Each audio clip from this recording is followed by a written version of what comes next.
we've all been there. We're stressed and too many things to do.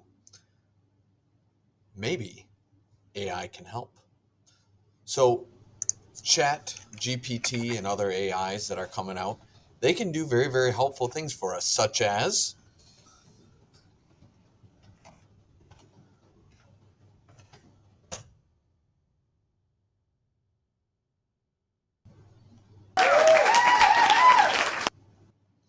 but they also come with their evil side. They can be a way for us to get out of things that we probably should be doing ourselves, since that's what we're paid to do, such as this.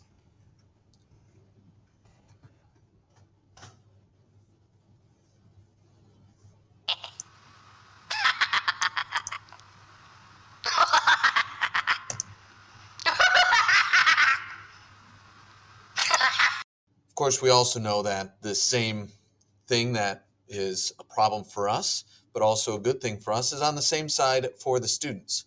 So there are good things that they could get out of using a chat AI.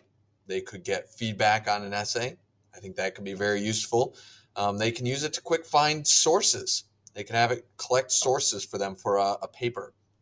There's a lot of really useful things that it could be used for, kind of like how calculators are useful. I think AI will become useful in the future in very similar ways. However, it can also have a dark side and have the ability to do the work for them and do things that they should be doing themselves as the student. So a couple things to consider as ways to help make sure that students are staying on the right track with using AI, particularly Chat GPT is a big one right now, but there are others around and others that will continue to come out, and these will get better. So here's, call it a top 5 of different things you could do if you want to try to minimize the likelihood of AI interfering with student work. My number one way, if you're doing things online, to just discourage it a little bit is say you're having them read an article.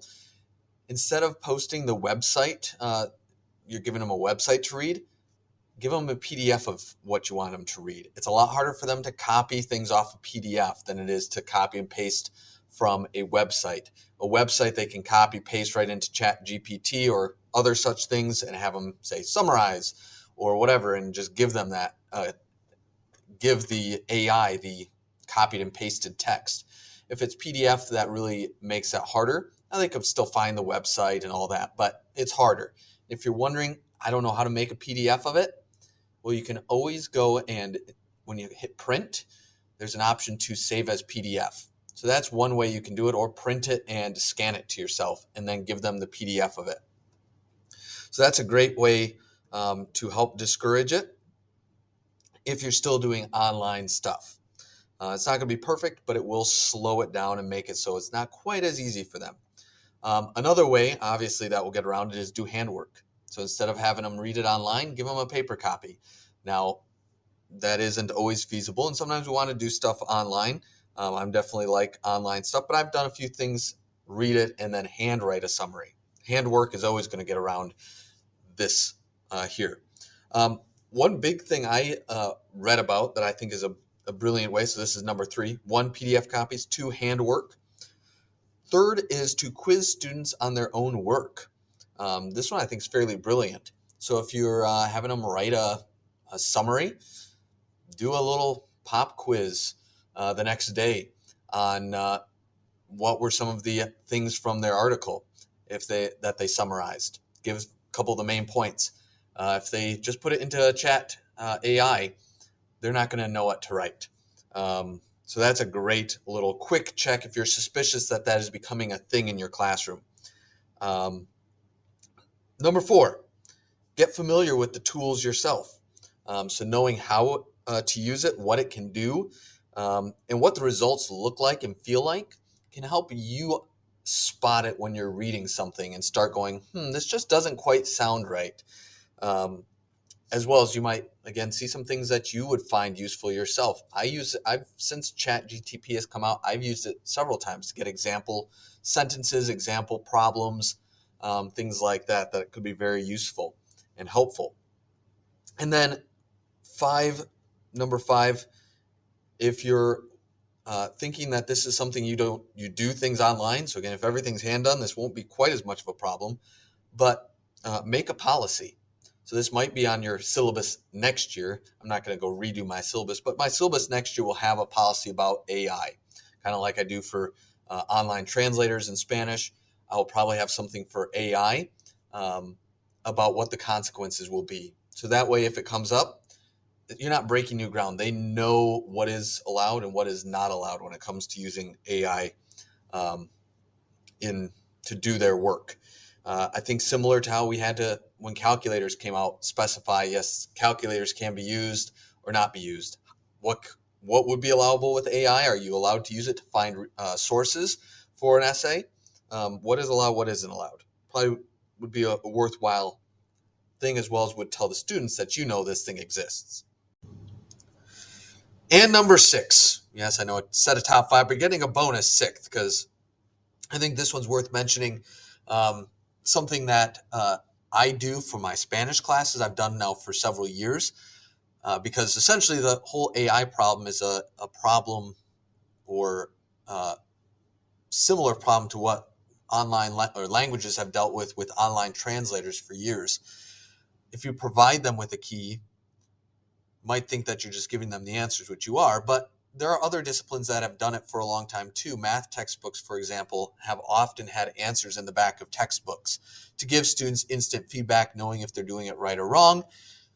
And it has been a place that those who want to just jot down the answers from the back of the book could do, but it also would allow those who want to see if they've done it right instant feedback on if they did it right.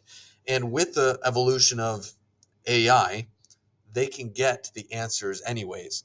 So this would be a way of them not building the habit of going to the online AI to do the work for them, but instead promotes an idea of seeing what you want them to see, working through what you want them to see, and also you could even utilize it in your classroom of a way to review the work. They could look at your keys, ask questions during review time.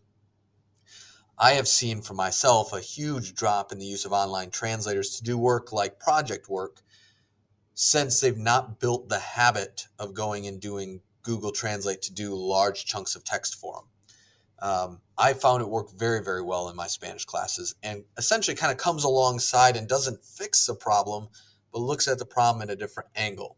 Now, with that, I've decreased the importance and points that homework is.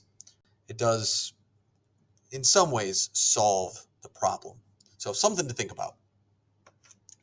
Now, finally, what to do if you are suspicious that AI has occurred in their work. One, talk to a student. That's always a way to establish that. You know your student somewhat, maybe fairly well if you have a writing class that involves writing. But talk to the student, get a vibe from them. But if you're really suspicious, there is now some AI detectors that have been invented, and 3 that have really stuck out to me that have come up on lists that I have encountered. One is actually made by the same makers as ChatGPT. They came out with a identifier. So you'll see on the screen the list of it. They call it a AI text classifier, but it detects AI. It's not perfect. Things can slip through, but that is one. There's one called GPT Zero, which was actually developed by I think a college student. So both of those are free, as is the third one, which actually is my personal favorite from the times I've experimented with them. It's called AIWritingCheck.org. And this was developed specifically for educators, and it has been the most reliable. So I stuck a bunch of the things that I did into all 3 of these.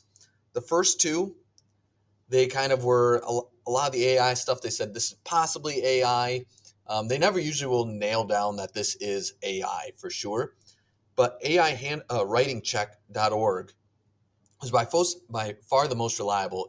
Every time I put in chat GPT stuff, it said that it was likely AI originated. And every time I put in original stuff that students had written to test it, it also declined it, as said it was human written, where I did have a couple of the other ones where it actually gave false positives. So the first two, again, it might, if you're really suspicious, run it through all three. The nice thing about AIwritingcheck.org is it gives you a percentage of what percentage likelihood it is being AI. So I like that one a lot. I think that would be a great place to go and check some writing against, and then maybe that would be a place to start your discussion with a student if you're really suspicious. So that'd be a few things for now on Chat GPT and AI's things that you can do for yourself. Again, I think that's an area you can investigate. If you're curious about ways that you could use AI to help yourself, feel free to talk to me about possible avenues for that, and then also some ideas for what to do to dissuade it in your own classroom with just the way you do things, and then what to do if you are suspicious, ways to detect AI with AI detectors. If you have any questions, feel free to ask me. Thank you all.